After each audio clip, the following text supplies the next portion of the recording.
سامعین سے گزارش کی جاتی ہے کہ ہمارے دونوں چینلز کے پلیٹ فارم سے جتنی بھی آڈیو بکس کی ریکارڈنگ کمپلیٹ ہو چکی ہے اسے خود بھی سنیں اور زیادہ سے زیادہ شیئر کرنے کی کوشش کریں، اور ہمارے سوشل میڈیا پلیٹ فارم کے لنکس ڈسکرپشن میں دیے گئے ہیں، ہمیں سبسکرائب اور فالو ضرور کریں تاکہ آپ کو ضروری اپڈیٹس ملتے رہیں، اور ہماری ٹیم کی فنانشیل سپورٹ کے لیے پیٹریون کے لنک ضرور چیک کریں۔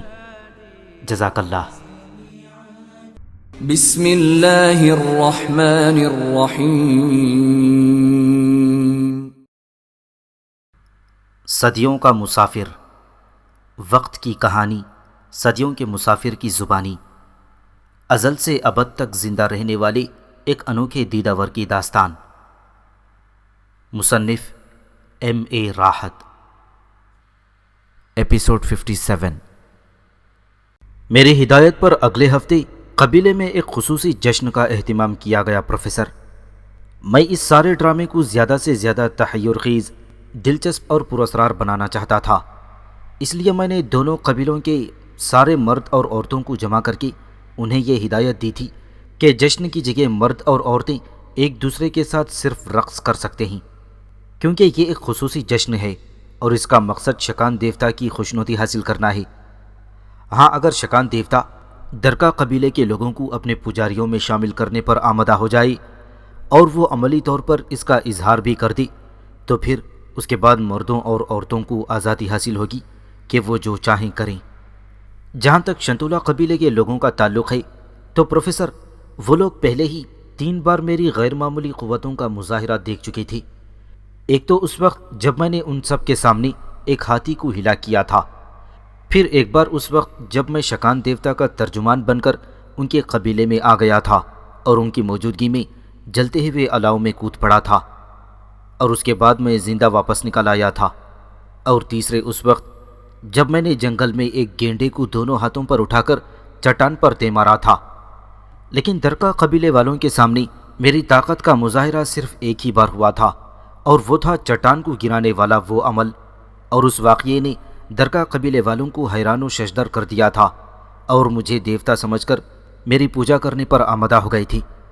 میں نے انہیں سمجھایا کہ میں خود دیوتا نہیں ہوں، لیکن مجھے شکان دیوتا نے یہ طاقت بخشی ہے، تو وہ سب کے سب شکان دیوتا کے گرویدہ ہو گئے تھے۔ جب انہیں یہ بات بتائی گئی کہ ان کا سردار کمباڑا بھی اپنے آپ کو شکان دیوتا کے پجاریوں میں شامل کرانا چاہتا ہے تو اس کی کوئی حد نہ رہی تھی۔ وہ سب کے سب دل و جان سے اس پر تیار ہو گئی اور بڑی بے چینی کے ساتھ جشن کی رات کا انتظار کرنے لگے۔ خود شنتولا قبیلے کے لوگ بھی بہت خوش لگ رہے تھے۔ اب دونوں قبیلوں کے درمیان تمام امتیازات ہمیشہ کے لیے ختم ہو جائیں گے۔ البتہ درکا قبیلے میں صرف ایک ایسا شخص تھا جو اس پر ناخوش تھا۔ اس کا نام لیوما تھا اور وہ نرمس کا خاص آدمی تھا۔ میں نے اس کے بارے میں اچھی طرح اندازہ لگا لیا تھا کہ وہ حسد، بغض اور عداوت کی بنا پر اپنے استاد سے بھی 2 قدم آگے تھا۔ جشن کی رات سے کئی روز پہلے کمباڑا نے مجھے بتایا تھا کہ وہ مسلسل اصرار کر رہا تھا کہ ہم لوگ اپنے پرانے دیوتاؤں کو نہ چھوڑیں۔ وہ ناراض ہو کر ہمیں کسی نہ کسی بھاری مصیبت میں مبتلا کر دے گا۔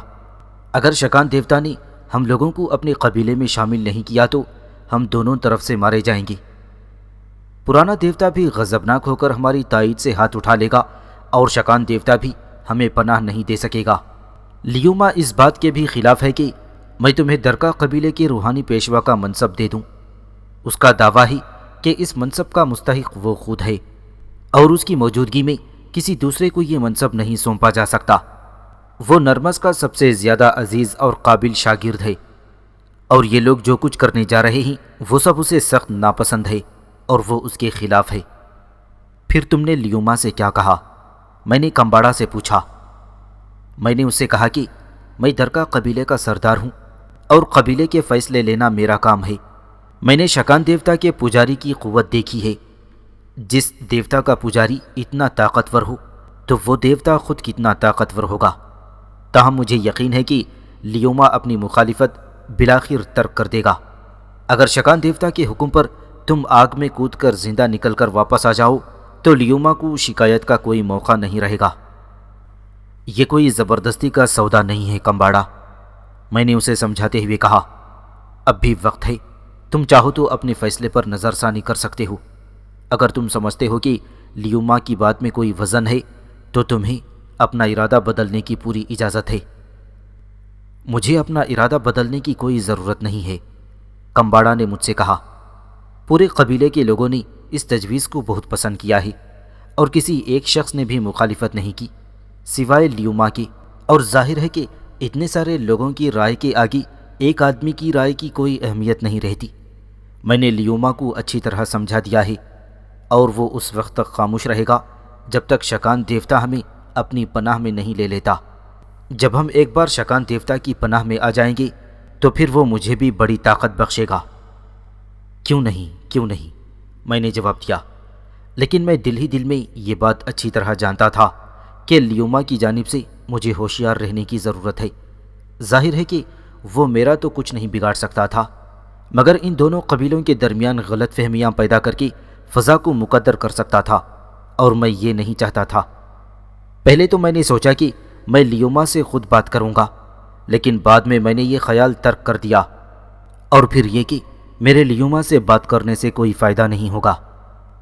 آخر انتہائی پرشوق انتظام کے بعد جشن کی رات آن پہنچی۔ اس دن صبح سے ہی دونوں قبیلوں کی بستیوں میں بڑی گہما گہمی نظر آ رہی تھی۔ کوئی مچھلیاں پکڑنے یا شکار کرنے کے لیے بھی نہیں گیا تھا۔ سارے لوگ بستی کے اندر ہی موجود تھے۔ قربانی کے لیے 5 موٹے تازے جنگلی بھینسے کئی دن پہلے ہی پھندے لگا کر گرفتار کر لیے گئے تھے، اور انہیں مضبوط رسیوں کے ذریعے درختوں کے تنوں کے ساتھ باندھ دیا گیا تھا۔ اس بات کا بھی خاص خیال رکھا گیا تھا کہ کوئی جنگلی درندہ اندر آ کر حملہ کر کے انہیں نقصان نہ پہنچائے۔ اس مقصد کے لیے باری باری لوگ ان کے پاس پہرا دیتے رہے تھے۔ شام ہوئی اور اندھیرا پھیلنے لگا، اور اس کے ساتھ ہی درگا اور شنتولا قبیلے کے سارے مرد اور عورتیں بستی کے کھلے میدان میں جمع ہو گئے۔ الاؤ کے لیے لکڑیاں پہلے ہی اکٹھا کر لی گئی تھیں، اور صبح سے ہی ان کو ترتیب کے ساتھ چن کر ایک بڑا سا الاؤ بنا لیا گیا تھا۔ اس میں بس آگ لگانے کی دیر تھی۔ اس سارے ناٹک کا ہدایت کار میں تھا۔ میں ہی لوگوں کو بتا رہا تھا کہ اب انہیں کیا کرنا چاہیے۔ کمباڑا ایک ایک لمحہ میرے ساتھ ساتھ تھا۔ میں نے درگا قبیلے کے لوگوں کو حکم دیا کہ وہ مشعلیں روشن کریں اور شکان دیوتا عظیم ہے کہ الفاظ دہراتے ہوئے رقص شروع کر دیں، اور ساتھ ہی ڈھول بھی بجاتے جائیں۔ میرے حکم کی دیر تھی، دیکھتے ہی دیکھتے 20 مشعلیں روشن ہو گئیں۔ ڈھولوں کی تیز آواز بلند ہونے لگی، اور شکان دیوتا عظیم ہے کی دھن پر ایک وحشیانہ اور مجنونانہ رقص شروع ہو گیا تھا۔ کمال کی بات یہ ہے پروفیسر کہ ان وحشی افریقیوں نے، جن کی نس نس میں دھما چوکڑی والی موسیقی اور رقص کا ذوق سمایا ہوا تھا، شکان دیوتا عظیم ہے کی ایسی شاندار دھن تیار کی کہ میں خود بھی اسے سن کر جھوم جھوم اٹھا تھا۔ ڈھول کی تھاپ اور لوگوں کی آواز میں ایک خاص قسم کی ہم آہنگی جیسے خود بخود پیدا ہو گئی تھی۔ یوں لگتا تھا گویا ڈھول کی ہر تھاپ سے ایک ہی آواز بلند ہو رہی تھی، شکان دیوتا عظیم ہے، شکان دیوتا عظیم ہے۔ موسیقی کے ساتھ ساتھ رقص نے بھی سما باندھ دیا تھا۔ ان سب لوگوں کے جسم اس دھن پر ایک طریق سے ایک ہی انداز میں تھرک رہے تھے۔ یوں لگتا تھا گویا انہوں نے اس پروگرام کی باقاعدہ ریہرسل کی ہو۔ سیاہ جسموں کی حرکت موسیقی پر ڈھول کی آواز کے ساتھ ساتھ ایک جان اور ہم آہنگ معلوم ہوتی تھی۔ یقین مانو پروفیسر، مجھ پر وجد کی سی کیفیت طاری ہو گئی۔ اس سے پہلے بھی میں نے کئی بار شنتولا، ڈچالا اور ماٹرو قبیلوں کے کئی جشنوں میں شرکت کی تھی، لیکن وہ جشن مختلف نوعیت کی تھی، جبکہ اس جشن میں سارا زور اظہار عبودیت پر تھا۔ شکان دیوتا کی خوشنودی حاصل کرنے کے لیے وہ لوگ جیسے اپنے آپ کو مٹا ڈال رہے تھے۔ مستی کی ایک لہر میرے تن بدن میں برقی روح کی طرح دوڑ گئی، اور میں خود بھی ان کے ساتھ رقص میں شامل ہو گیا۔ میری زبان سے بھی شکان دیوتا عظیم ہے کہ الفاظ خود بخود ادا ہونے لگے تھے۔ اب حالت یہ تھی کہ دونوں قبیلوں کے سارے مرد اور عورتیں جنون کے عالم میں رقص کر رہے تھے اور شکان دیوتا کی توصیف کر رہے تھے۔ اچانک مجھے خیال آیا اور میں نے مجمع میں موجود ایک ایک چہرے کا جائزہ لینا شروع کر دیا۔ سارے لوگ موجود تھے، لیکن لیوما کہیں نظر نہیں آ رہا تھا۔ وہ جشن میں شریک نہیں تھا۔ صاف ظاہر تھا کہ وہ شکان دیوتا کا پجاری بننے کے لیے تیار نہیں ہے۔ جب رقص اپنے عروج پر پہنچ گیا تو میں نے ہاتھ کے اشارے سے لوگوں کو رک جانے کا حکم دیا۔ میں چاہتا تھا کہ وہ لوگ تھوڑی دیر سستا لیں، کیونکہ ان کے جسموں سے پسینے کی دھاریں بہہ رہی تھیں اور ان کی آنکھیں سرخ ہو رہی تھیں۔ لوگوں کو آرام کا موقع دے کر میں نے الاؤ میں آگ لگا دی۔ اب پورے الاؤ کو بھڑک کر تیار ہونے کے لیے کافی دیر درکار تھی۔ اس اثنا میں نے چند آدمیوں کو حکم دیا کہ وہ 5 بھینسوں کو ہلاک کریں اور ان کے جسموں کا گوشت بڑے بڑے ٹکڑوں کی شکل میں کاٹ ڈالیں۔ ادھر الاؤ جلنا شروع ہوا، ادھر لوگ بھینسوں پر پل پڑے اور انہوں نے انہیں کاٹ پیٹ کر برابر کر دیا۔ گوشت کے بڑے بڑے ٹکڑے الگ کر لیے گئے تھے۔ اس سارے کام میں تقریباً 2 گھنٹے لگ گئے۔ اب الاؤ بھی بھڑک کر خوب تیار ہو چکا تھا اور لوگوں کو آرام بھی کافی مل گیا تھا۔ رات بھیگ رہی تھی، جنگلی جانوروں کی آوازیں سنائی دے رہی تھیں، سیاہ آسمان پر چمکیلے ستارے ٹمٹما رہے تھے اور ہوا میں رات کی اوجھل خوشبو تھی، ہزارہ اقسام کے پھولوں، پھلوں اور درختوں کی خوشبو جو جنگل سے ہوا کے دوش پر سفر کرتی ہوئی بستی کے میدان تک آ رہی تھی۔ رقص دوبارہ شروع کیا جائے، میں نے حکم دیا، لیکن اس بار وہ لوگ رقص میں حصہ نہیں لیں گے جو گوشت کاٹنے کے کام میں مصروف رہے ہیں، کیونکہ انہیں سستانے کا موقع نہیں ملا ہے۔ شکان دیوتا سارے انسانوں کو برابر سمجھتا ہے۔ رقص اور موسیقی کا پروگرام ایک بار پھر پورے زور و شور کے ساتھ شروع ہو گیا۔ لوگوں پر ایک دیوانگی کی کیفیت طاری ہو گئی۔ فضا شکان دیوتا عظیم ہے کہ مدھر تان سے گونجنے لگی تھی۔ عورتوں اور مردوں کی ملی جلی آوازوں میں یہ تان عجیب ہی مزہ دے رہی تھی۔ بڑی دیر گزر گئی اور رقص و موسیقی کا سلسلہ برابر جاری رہا۔ تقریباً 1 پہر رات گزر چکی تھی جب میں نے فیصلہ کیا کہ محفل کے رنگ میں اب تبدیلی پیدا کی جائے۔ میں نے ہاتھ کے اشارے سے لوگوں کو خاموش ہو جانے کی ہدایت کی۔ تھرکتے ہوئے جسم ایک دم ساکت ہو گئے اور زبانیں خاموش ہو گئیں۔ کمباڑا میرے برابر ہی کھڑا ہوا تھا۔ وہ 1 منٹ کے لیے بھی مجھ سے دور نہیں ہوا تھا اور اس سارے عرصے میں رقص میں برابر کا شریک رہنے کے باوجود اس نے مجھے اپنی آنکھوں سے اوجھل نہیں ہونے دیا تھا۔ سنو لوگوں، سنو درگاہ قبیلے کے لوگوں، مجھے اشارہ مل گیا ہے۔ میں تمہیں مبارکباد دیتا ہوں۔ میں نے زور زور سے چلانا شروع کر دیا۔ شکان دیوتا نے درگاہ قبیلے والوں کو اپنے پجاریوں کی صفوں میں شامل کر لیا ہے اور مجھے حکم دیا ہے کہ میں تم سب لوگوں کے سامنے اس جلتے ہوئے الاؤ میں کود جاؤں۔ شکان دیوتا نے آگ کو حکم دیا ہے کہ وہ میرے جسم کو نہ جلائے۔ میں آگ میں کود کر جب زندہ باہر نکل آؤں گا تو تم لوگ اس بات کا یقین کر لینا کہ شکان دیوتا نے تمہاری درخواست قبول کر لی ہے اور تمہیں اپنے پجاریوں میں شامل کر لیا ہے۔ اسی کے ساتھ میں نے شکان دیوتا عظیم ہے کا نعرہ بلند کر کے الاؤ میں چھلانگ لگا دی۔ لوگوں پر چند لمحوں کے لیے مکمل سکوت طاری ہو گیا۔ یوں لگتا تھا گویا ان کے ہوش و حواس گم ہو گئے ہوں۔ چند ثانیوں تک وہ سکتے کے عالم میں کھڑے رہے، پھر جیسے وہ ایک خواب سے بیدار ہو گئے۔ شکان دیوتا عظیم ہے کا نعرہ بلند کیا اور ساتھ ہی سینکڑوں آوازوں نے اس کا جواب دیا تھا۔ ڈھول ایک بار پھر بجنے لگے اور موسیقی کی تان پر زور و شور سے رقص شروع ہو گیا۔ میں الاؤ میں اتر کر جلتی ہوئی آگ کے شعلوں کو اپنے اندر جذب کر رہا تھا۔ مجھ پر ایک وارفتگی کی کیفیت طاری ہو گئی تھی، جسم میں لذت و سرور کی لہریں اٹھ رہی تھیں۔ اس مرتبہ مجھے جلدی غسل آتش کا موقع مل گیا تھا، اس لیے میں بہت مسرور تھا۔ کافی دیر آگ کو اپنے جسم کے اندر جذب کرتا رہا اور نئی حرارت اور نئی قوت حاصل کرتا رہا۔ باہر سے شکان دیوتا عظیم ہے کی دھن پر دھن کی اور رقص کی آوازیں میرے کانوں میں مسلسل آ رہی تھیں۔ بالآخر کافی دیر گزر گئی تو میں الاؤ سے باہر نکل آیا اور زندہ سلامت نکلتے دیکھ کر لوگ جیسے خوشی کے مارے پاگل ہو گئے۔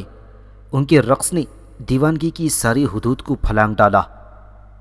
اب گویا ان کے جسم نہیں ہیں بلکہ سیاہ رنگ کی بجلیاں گوند رہی ہوں، اور شکان دیوتا عظیم ہے کے نعروں نے جیسے آسمان کو سر پر اٹھا لیا ہو۔ کمباڑا الاؤ کے قریب ہی کھڑا ہوا تھا۔ وہ تیزی سے بھاگتا ہوا میرے قریب آیا اور قریب تھا کہ وہ اپنی دیوانگی کے عالم میں مجھ سے لپٹ جائے کہ میں نے چلا کر اسے رک جانے کو کہا۔ وہ ایک دم ڈر کر رک گیا۔ میں آگ میں سے نکل کر آ رہا ہوں کمباڑا، اور میرا جسم جل رہا ہے۔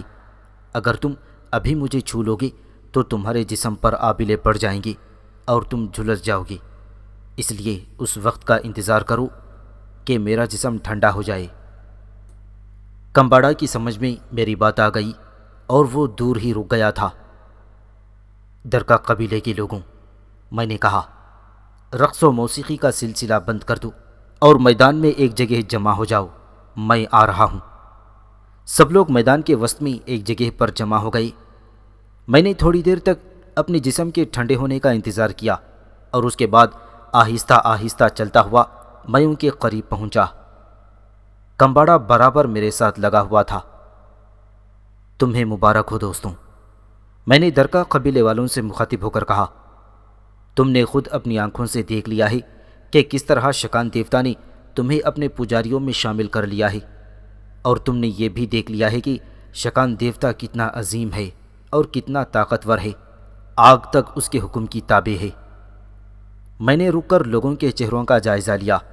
وہ سب کے سب خوشی کے مارے جیسے کھلے جا رہے تھے۔ سنو، میں نے اپنی بات جاری رکھتے ہوئے کہا، شکان دیوتا نے تم سب کو اپنا پجاری بنا لیا ہے۔ اس نے حکم دیا ہے کہ آئندہ سے یہ دو قبیلے نہیں ہوں گے بلکہ ایک ہی قبیلہ ہوگا، اور اس قبیلے کا نام کاشن قبیلہ ہوگا۔ کاشن میں درکا اور شنتولا کے کچھ اجزاء ضم ہو جاتے ہیں، اس لیے شکان دیوتا نے یہی نام تجویز کیا ہے۔ شکان دیوتا کا یہ بھی فیصلہ ہے کہ آج سے کاشن قبیلے کا ایک ہی سردار ہوا کرے گا، اور اس وقت وہ سردار کمباڑا ہے۔ یہ سنتے ہی کمباڑا بے تحاشا اچھلنے کودنے لگا، لیکن میں نے ہاتھ کے اشارے سے اسے پرسکون رہنے کی تلقین کی۔ قبیلے کا روحانی پیشوا میں ہوں، اور اس کے علاوہ شکان دیوتا کے حکم کے مطابق قبیلے کے سردار کا ایک نائب بھی ہوگا جو سردار کو ضروری مشورے دے سکے گا، اور یہ نائب نارو ہوگی۔ کمباڑا کے ہونٹوں پر مسکراہٹ دوڑ گئی اور اس کی نظروں نے نارو کو تلاش کر لیا جو اس سے زیادہ دور نہیں تھی۔ کمباڑا نے اشارے سے نارو کو اپنے قریب بلایا۔ نارو اس کے پاس آ کر کھڑی ہو گئی۔ شکان دیوتا نے ایک اور بات بھی کہی ہے، میں نے لیوما کی طرف دیکھتے ہوئے کہا، جو مجھے ایک درخت کے تنے سے ٹیک لگائی دور کھڑا ہوا نظر آ رہا تھا۔ وہ حکم یہ ہے کہ اگر سابقہ درکا قبیلے کا کوئی شخص اپنے پرانے دیوتا کا ہی پجاری رہنا چاہے تو شکان دیوتا اس کی بات کا بالکل برا نہیں مانے گا، اور اس شخص کو کوئی سزا نہیں دی جائے گی۔ وہ اپنی پرانی وابستگی کو برقرار رکھ سکتا ہے۔ یہ بات میں نے جان بوجھ کر کہی تھی پروفیسر۔ مجھے معلوم تھا کہ لیوما نے جشن میں شرکت نہیں کی تھی، وہ کہیں آس پاس ہی موجود تھا، اور صرف اسی وقت وہ وہاں آیا جب اس نے مجھے آگ میں سے زندہ نکلتے ہوئے دیکھ لیا تھا۔ میں لیوما کو اس بات پر مجبور نہیں کرنا چاہتا تھا کہ وہ شکان دیوتا کا پجاری بن جائے، بلکہ میں یہ دیکھنا چاہتا تھا کہ اس کا آئندہ رد عمل کیا ہوگا۔ اس کے بعد میں نے چند لوگوں کو حکم دیا کہ وہ گوشت بھنے اور لوگوں میں تقسیم کرے۔ کوئی 1 گھنٹے کے اندر اندر سارا گوشت جو کچا تھا لوگوں کے درمیان تقسیم ہو گیا، اور وہ اسے بےتابی کے ساتھ دانتوں سے بھنبوڑنے لگے تھے۔ عین اس وقت میں نے دیکھا کہ لیوما جشن گاہ سے آہستہ آہستہ چند قدم بڑھاتا ہوا جھونپڑے کی طرف جا رہا ہے۔ وہ عیش و طرب کے اس ہنگامے میں بھی شریک نہیں ہونا چاہتا تھا۔ ساری رات جشن کیف و نشاط برپا رہا۔ کسی نے ایک لمحے کے لیے بھی پلک نہیں جھپکائی تھی۔ میں خوش تھا کہ میری کوششیں کامیاب ثابت ہوئیں، اور اب دونوں قبیلوں کے افراد کے درمیان کسی بھی قسم کے تنازع کے تمام امکانات ختم ہو گئے تھے۔ اب وہ ایک ہی قبیلے کے افراد تھے، ان کا ایک ہی سردار تھا، اور وہ ایک ہی روحانی پیشوا تھا۔ دوسرے دن سے قبیلے کی زندگی کا ایک نیا دور شروع ہو گیا۔ اگرچہ قبیلے کا سردار تو رسمی طور پر کمباڑا ہی تھا، لیکن صحیح معنوں میں مجھے اس قبیلے میں ایک بے تاج بادشاہ کی حیثیت حاصل ہو گئی تھی۔ میری قوت کے 2 مظاہروں نے سابق درکا قبیلے کے لوگوں کو میرا اس قدر گرویدہ بنا دیا تھا کہ اب شاید وہ میرے بغیر اپنی زندگی کو مکمل نہیں سمجھتے تھے۔ میں نے اب کاشن قبیلے کو اپنے طور پر یہ سکھانا شروع کیا کہ زندگی کی سہولتوں سے فیضیاب ہونے کے لیے کیا کرنا چاہیے۔ سابق شنتولا قبیلے والوں کو تو میں نے طاعون کی وبا پھیلنے سے پہلے بہت کچھ سکھا دیا تھا۔ اب وہی ساری باتیں میں سابقہ درکا قبیلے والوں کو سکھا رہا تھا، اور سابقہ شنتولا قبیلے والے اس کام میں برابر میری مدد کر رہے تھے۔ مویشی پالنے کا سلسلہ ایک بار پھر شروع ہو گیا۔ دودھ کا استعمال کیا جانے لگا اور گوشت کو بھوننے، مچھلیوں کو پالنے اور پکانے کا کام ایک بار پھر شروع ہو گیا تھا۔ کمباڑا ہر وقت میرے قریب رہنے کی کوشش کرتا تھا اور یہ چاہتا تھا کہ اس کا زیادہ سے زیادہ وقت میرے ساتھ گزرے۔ اس کا پسندیدہ موضوع ایک ہی تھا اور وہ یہ کہ وہ شکان دیوتا کی قربت حاصل کرنے کے لیے کیا طریقہ اختیار کرے گا کہ شکان دیوتا اسے اتنی طاقت عطا کر دے جتنی کہ اس نے مجھے عطا کی ہے۔ وہ میری خوشامد میں لگا رہتا، مجھے طرح طرح سے آرام پہنچانے کی کوشش کرتا اور اصرار کرتا کہ میں اسے شکان دیوتا سے قربت حاصل کرنے کا طریقہ بتا دوں۔ شروع میں تو میں اسے یہ کہہ کر ٹالتا رہا کہ ابھی وہ نیا شکان دیوتا کے پجاریوں کے حلقے میں داخل ہوا ہے، اس لیے اس بات کی توقع نہ رکھی کہ اسے فوری طور پر اتنی طاقت حاصل ہو جائے گی۔ جلدی مجھے اندازہ ہو گیا کہ کمباڑا طاقت اور اقتدار کا بھوکا ہے اور اس نے شکان دیوتا کا پجاری بننا صرف اور صرف اس لیے قبول کیا ہے کہ اسے زبردست قوتیں حاصل ہو جائیں اور وہ دوسروں سے ممتاز رہے۔ میں دل ہی دل میں اس کی اس احمقانہ خواہش پر ہنس اٹھا۔ بھلا میں اسے ایسی قوت حاصل کرنے کا کیا طریقہ بتا سکتا تھا؟ میں نے اسے یہ بھی کہا کہ شکان دیوتا کے لیے ضروری نہیں ہے کہ وہ اپنے ہر پجاری کو زبردست قوتوں سے نوازے، یہ اس کی مرضی پر منحصر ہے کہ وہ کس شخص کو کتنی طاقت عطا کرتا ہے۔ لیکن کمباڑا بضد تھا کہ میں شکان دیوتا سے اس کی سفارش کر دوں۔ میں عجیب مخمصے میں گرفتار ہو گیا تھا پروفیسر۔ کمباڑا کو اپنی طاقت کے اصل راز سے کس طرح آگاہ کروں؟ ادھر کمباڑا کا اصرار روز بروز بڑھتا جا رہا تھا۔ میں اسے یہی کہہ کر ٹال دیتا تھا کہ ابھی وہ وقت نہیں آیا ہے جب وہ اپنی کڑی تپسیا شروع کرے اور اس کے عوض شکان دیوتا اسے غیر معمولی طاقت سے نوازے۔ اس سارے عرصے کے دوران لیوما مجھ سے سخت متنفر اور بیزار نظر آیا۔ اس نے نہ تو میرے قریب آنے کی کوشش کی اور نہ کبھی میری طرف دوستی کا ہاتھ بڑھایا۔ دونوں قبیلوں کے انتظام کو کئی ماہ کا عرصہ گزر چکا تھا اور اس عرصے میں 2 مرتبہ رات کو جشن ہوا تھا جس میں شکان دیوتا کے حضور جانوروں کی قربانی پیش کی گئی تھی، لیکن لیوما ان دونوں میں سے کسی ایک جشن میں بھی شریک نہیں ہوا تھا۔ ایک دن میں نے ایک درخت کے اوپر چڑھا ہوا اس کے رسیلے پھل توڑ توڑ کر کھا رہا تھا۔ یہ ایک بےحد گھنا درخت تھا اور میں اس کی شاخوں میں اس طرح چھپا بیٹھا تھا کہ کسی کو نظر نہیں آ سکتا تھا۔ اچانک میں نے سامنے سے 2 آدمیوں کو آتے دیکھا۔ وہ دونوں آپس میں باتیں کرتے چلے آ رہے تھے۔ جب وہ قریب آئے تو میں نے دیکھا کہ وہ کمباڑا اور لیوما تھی۔ ان دونوں کو ساتھ دے کر مجھے قدرے تعجب ہوا۔ اتفاق کی بات تھی کہ وہ دونوں اسی درخت کے نیچے آ کر رک گئے جس کی شاخوں میں چھپا بیٹھا تھا۔ میں اپنے پرانے دیوتا کا وفادار ہوں، لیوما کہہ رہا تھا، اور اس دیوتا نے مجھ سے وعدہ کیا ہے کہ وہ عنقریب مجھے زبردست طاقت سے نوازے گا۔ میری طاقت اتنی زیادہ ہوگی کہ ٹیابو مجھ سے مقابلہ نہیں کر سکے گا۔ ٹیابو میرے ساتھ بھی دغابازی کر رہا ہے، کمباڑا نے کہا۔ وہ بڑا ہوشیار اور چالاک آدمی ہے اور اس نے اب تک مجھے وہ طریقہ نہیں بتایا جس کی مدد سے میں شکان دیوتا کی قربت حاصل کر کے اس طاقت کا مالک بن جاؤں جو طاقت خود اسے حاصل ہے۔ میرا خیال ہے کہ وہ نہیں چاہتا کہ قبیلے میں کوئی دوسرا شخص اس کا ہم پلہ ہو۔ وہ ہم سب پر اپنی برتری قائم کرنا چاہتا ہے۔ اس نے تمہیں اب تک شکان دیوتا سے قربت کا کیا طریقہ بتایا؟ لیوما نے پوچھا۔ تمہارے اصرار کے جواب میں وہ کیا کہتا ہے؟ وہ کہتا ہے کہ اس کا وقت نہیں آیا، کمباڑا نے جواب دیا تھا، اور میں تمہیں یہ بتا دوں کہ وہ وقت کبھی نہیں آئے گا، لیوما نے کہا۔ ٹیابو تمہیں کبھی اتنی قوت نہیں حاصل کرنے دے گا کہ تم اس کے برابر ہو جاؤ۔ اس کا صرف ایک ہی علاج ہے۔ وہ کیا؟ کمباڑا نے اشتیاق کے عالم میں پوچھا۔ وہ یہ ہے کہ ٹیابو کو ہلاک کر دیا جائے۔ ویسے بھی وہ ہماری بستی اور ہمارے قبیلے کے لیے اجنبی ہے۔ وہ کسی دوسری دنیا سے آیا ہے۔ اس کے جسم کی رنگت بھی ہم لوگوں سے مختلف ہے اور چہرے کے نقوش بھی مختلف ہیں۔ سچ پوچھو تو اسے ہمارے درمیان رہنے کا کوئی حق حاصل نہیں ہے۔ وہ زبردستی ہمارے اوپر مسلط رہنا چاہتا ہے۔ لیکن اس کو ہلاک کرنے سے کیا فائدہ؟ اس کی طاقت تو مجھے حاصل نہیں ہو جائے گی؟ کمباڑا نے سوال کیا۔ اس کی ہلاکت کے بعد تم پوری توجہ کے ساتھ شکان دیوتا سے لو لگانا۔ یہ بھی ہو سکتا ہے کہ شکان دیوتا ایک وقت میں صرف ایک ہی آدمی کو اتنی قوت دیتا ہو جتنی کہ اس نے ٹیابو کو دی ہو۔ اس کے مرنے کے بعد اگر تم کوشش کرو تو مجھے یقین ہے کہ شکان دیوتا تمہیں وہ قوت سے نوازے گا، کیونکہ اسے کسی نہ کسی کو تو بہرحال اپنا ترجمان بنانا ہوگا۔ تم اس قبیلے کے سردار ہو، بھلا تم سے زیادہ اس منصب کا اور کون مستحق ہو سکتا ہے؟ بات تو تم بڑی حد تک ٹھیک کہہ رہے ہو، لیکن سوال یہ ہے کہ کیا ہم ٹیابو کو ہلاک کر سکیں گے؟ اور اگر ہلاک کریں گے تو بھی کس طرح؟ وہ بے انتہا طاقتور ہے اور آگ اسے جلا نہیں سکتی۔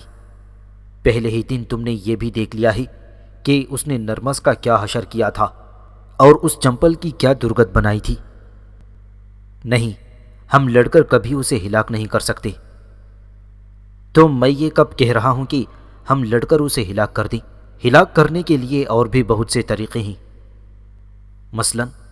کمباڑا نے پوچھا۔ مثلاً یہ کہ ہم اسے زہر دے سکتے ہیں، سانپ سے ڈسوا سکتے ہیں، زہریلی لکڑی سے اس پر چھو سکتے ہیں۔ ہمارے علاقے میں تو ایسا زہریلا سانپ موجود ہے جس کا کاٹا ہوا انسان کسی طرح بچ نہیں سکتا۔ ہم سوچ کر کوئی بھی طریقہ دریافت کر سکتے ہیں۔ ٹھیک ہے، تم اس بارے میں سوچو، کمباڑا نے اس سے کہا۔ اس شخص کو راستے سے جلد ہی ہٹانا ہوگا، اس کے بغیر کوئی چارہ نہیں ہے۔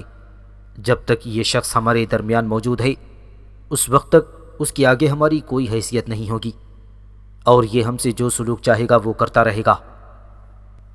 وہ دونوں باتیں کرتے ہوئے درخت کے نیچے سے دور چلے گئے تھے، یہاں تک کہ ان کی آواز مجھے سنائی نہیں دے رہی تھی۔ میں کمباڑا میں پیدا ہونے والی اس تبدیلی پر حیران تھا پروفیسر، کہ طاقت کی خواہش نے اسے پاگل بنا دیا تھا۔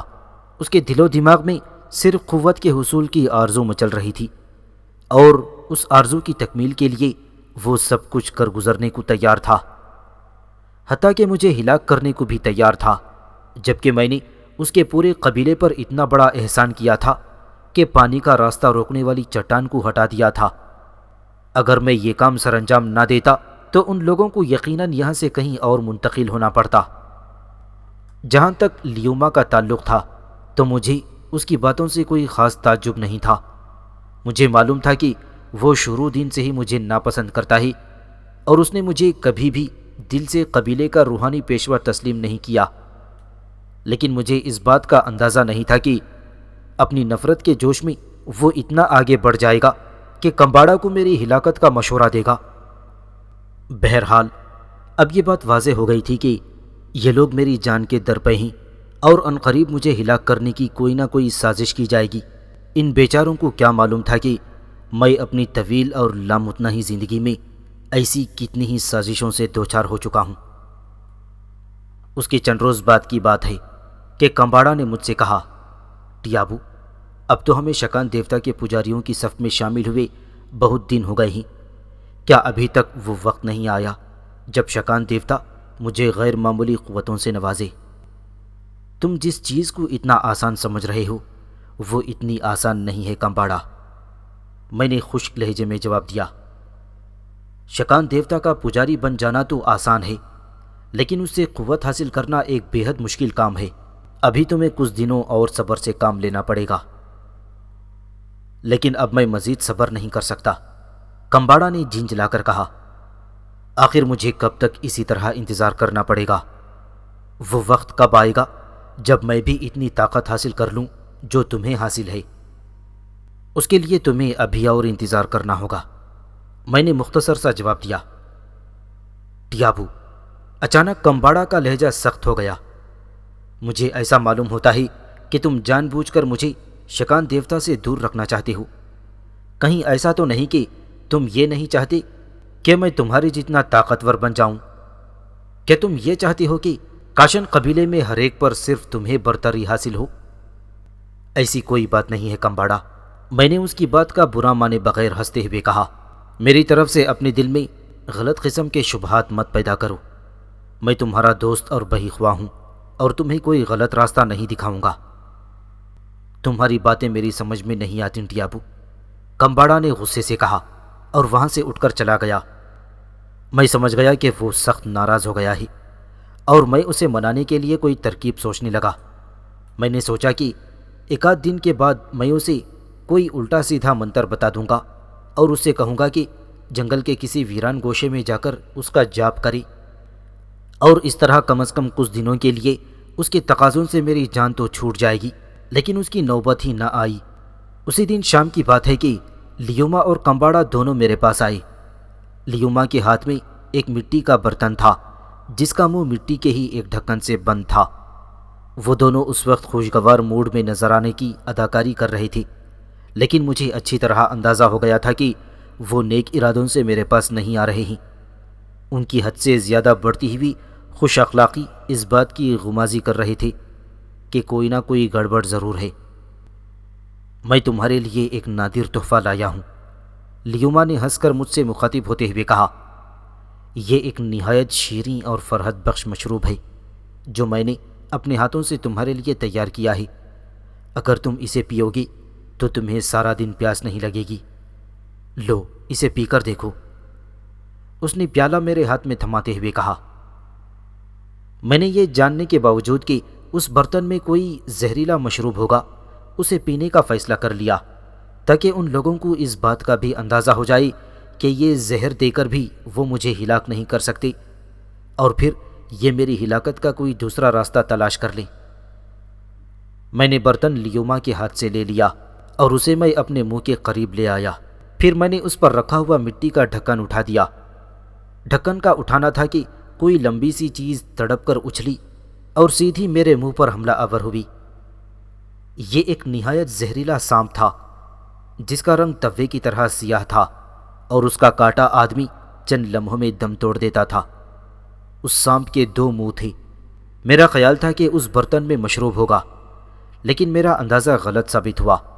اس میں سے سانپ نکلا جس نے میرے منہ پر حملہ کیا، لیکن سانپ نے مجھے ڈسا نہیں، وہ میرے منہ پر رینگنے لگا۔ لیوما اور کمباڑا کا خیال تھا کہ سانپ مجھ پر حملہ کر کے مجھے ڈس لے گا اور اس کے چند لمحوں کے اندر اندر میں اس دنیا سے رخصت ہو جاؤں گا، لیکن ان کا یہ خواب شرمندہ تعبیر نہ ہوا۔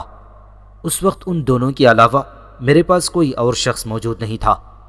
وہ دونوں جان بوجھ کر ایسے وقت میں اور ایسی جگہ پر میرے پاس آئی تھی جبکہ میں بالکل اکیلا تھا، اور یہ منظر دیکھ کر ان کے اوزان خطا ہو گئے کہ سانپ نے مجھے سرے سے کاٹا ہی نہیں تھا، بلکہ وہ میرے چہرے پر ادھر سے ادھر گردش کرنے لگا تھا۔ وہ میری فوری موت کے متوقع تھے، لیکن حالات ان کے توقعات کے بالکل برعکس جا رہے تھے۔ وہ گھبرا کر ایک دوسرے کی شکلیں دیکھنے لگے۔ بڑا ذائقے دار مشروب تیار کیا ہے تم نے لیوما، میں نے سانپ کو ہاتھ سے پکڑ کر لیوما کی طرف اچھالتے ہوئے کہا۔ سانپ نے اپنے ایک منہ سے فوراً لیوما کے چہرے پر کاٹ کھایا۔ لیوما نے ایک چیخ مار کر سانپ کو ہاتھ سے بھگانے کی کوشش کی اور سانپ سیدھا کمباڑا کے شانے پر جا گرا۔ اس نے کمباڑا کو بھی ڈس لیا۔ کمباڑا کی چیخ بڑی ہیبت ناک تھی۔ میں نے ہاتھ بڑھا کر سانپ کو پکڑ لیا اور چٹکی سے اس کا سر مسل دیا۔ یہ ایک چھوٹا اور نازک سا سانپ تھا، لیکن بے انتہا زہریلا۔